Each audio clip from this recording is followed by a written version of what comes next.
Man, what got you into going from player to wanting to get into the other side of it, getting into the floor above, the front office? You think about a guy scouting. who gets cut 5 times in 3 years. I feel like that's something you want to stay away from. No, more than 5 times in 3 years. Really? I thought that's what you said. 5 no, and 3. I played for 5 teams in 3 years. Okay, I got cut. Got you out there fighting exponentially more. Yeah.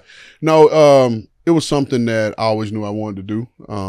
I've always been like a big fan of the draft, and before I even knew that this was an industry, draft weekend would come. I would go buy the magazines. I get a legal pad, and I would sit in front of the TV in my room and try to, based off of me reading these magazines and watching college football, try to predict who was going to take who. And then, my dad played 8 years in the league, coached for 19, and he always wanted to be on the personnel side. But when he was done playing, Parcells forced him into coaching. And so my dad, all the teams my dad was with when I was in college, when he came down for pro days, whether it was him or someone from the staff, he would say, hey, you're going to get up, you're going to meet them, watch film with them at 6 in the morning, whatever it was.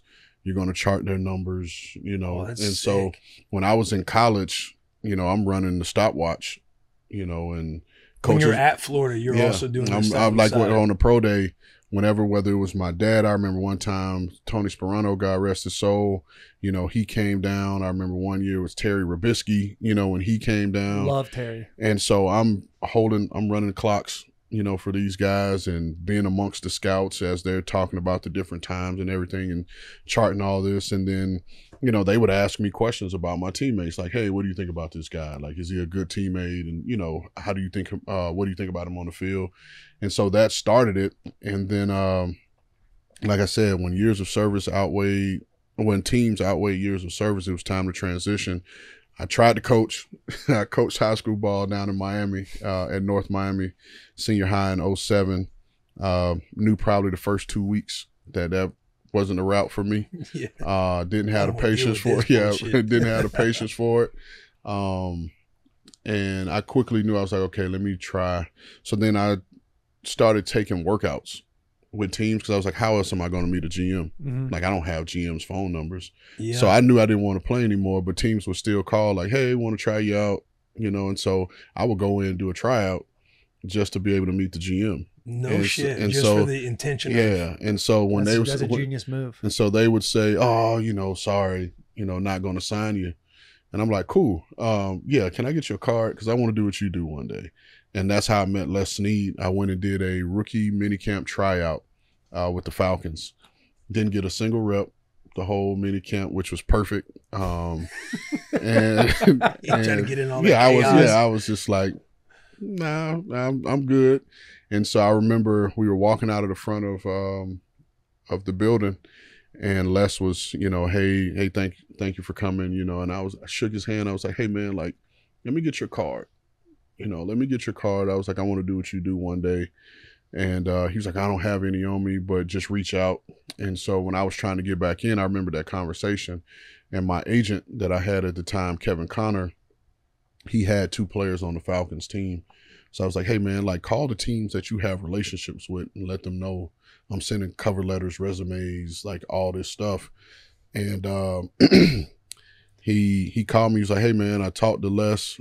He said he doesn't have anything, but he wants to bring you in and interview you and talk with you. And interview with Les and Thomas Dimitroff and Lionel Vitale and Dave Caldwell, all who with the exception of Thomas, I had different connections with them unknowingly, right? And so about 2 weeks later, man, Les called me and offered me a job. That's how I got in. Yeah. Yo, that's fascinating. That is crazy. Yeah, it's like, obviously somebody like that growing up, magazines, everything else, like, you've loved football for the longest time. Yeah. And usually, like, the guys, once you start playing and you understand the business, like getting cut a few times, like once you understand the teeth of it and how cutthroat it can be, it kind of jades you a little bit as a player. Yeah. You maintain, you're throughout this whole thing, you're maintaining that love for still wanting to be in the business. Yeah. I mean, for me, I've been blessed to have great mentors. And one of my primary mentors back home in Key West, Bill Spotswood, him and his family, they do real estate development amongst other things, and they owned a couple hotels. And I remember him telling me a story when he was younger, he told his father, like, hey, one day I want to own my own hotel. And his family owned a couple hotels. And so his father then put him in the business, and he worked every level of the hotel, from a bellman to running the elevator to then being behind the counter, and worked his way up until he became owner, of one of the family hotels. And so that's kind of how I see my journey. I've been on the field,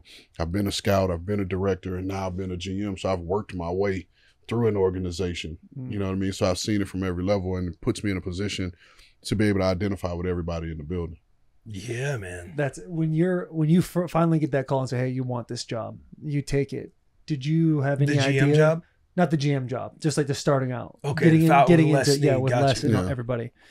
Did you have any idea of like how much of the bitch work and all that stuff you would have to do? Oh yeah. Was there ever a point where you're like, is this really what I'm trying to do? Yeah. Is this worth it? No. So the pay, the pay, and listen, I knew I wasn't coming in making $40 million. Like, I knew that's not what the job is. And you honestly don't get into personnel to make money. You get in because you love it and you're passionate about it.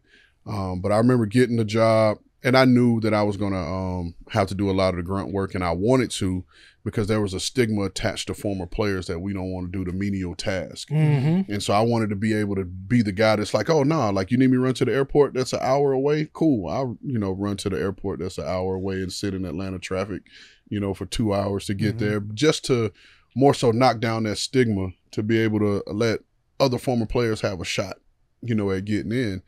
But it's like when the pay is what it was, I tell you guys off air, and it's like you rubbing nickels together every 2 weeks, like, ooh, It's like, man, I'm like, I could have been doing a bunch of other things making more money than this. But again, like I said, you don't get in to make money, you get in for the love of it. I mean, that's a testament to your drive about wanting to do something and being in the seat you're in. Is the relationship with Les Snead the most important relationship you feel like you've made throughout your journey and climbing to where you are now? No, it's definitely my foundation, 100%. Like I said, everywhere I've been able to foster relationships. Like my relationship with Les, when he got the GM job at the Rams, he hired me and gave me my first director job.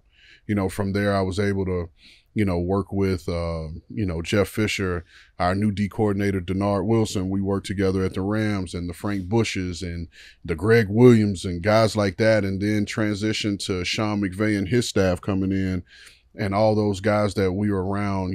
Sean was there. Matty LaFleur was there. Yeah. Guys like Aubrey Pleasant, these guys were around, and then go to San Fran. And then, in